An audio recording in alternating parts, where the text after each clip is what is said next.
Plano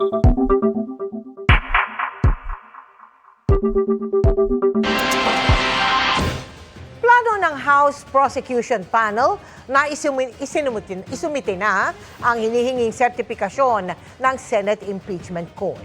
Yan ay kahit para sa ilang prosecutor ay walang legal na basihan ng utos ng Senado.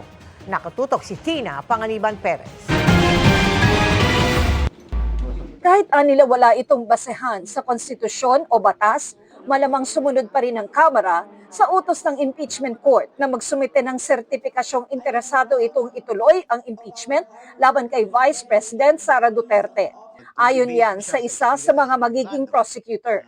Pag may order yung korte, kahit na gaano mo ka, no matter how wrong or stupid that order is, you still usually end up complying just to satisfy the court. May constitutional basis ba or basis in law? Ako, I find no basis eh. Kasi once it is filed, it's already there. Na parang it's like, parang bakit mo pa ipatanong?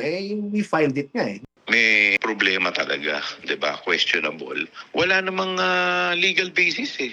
Sabi pa ni ML Party List Representative Laila De Lima na inaasahang magiging bahagi ng House Prosecution Panel, tila tinatrato raw ng impeachment court ang Kamara na sunod-sunuran lang sa lahat ng iutos nito kahit wala naman daw basehan sa konstitusyon o sa rules.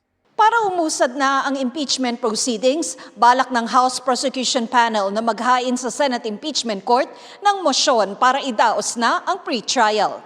Welcome naman para sa impeachment court ang kahandaan ng Kamara na tumugon sa ikalawang certification na hinihingi nito.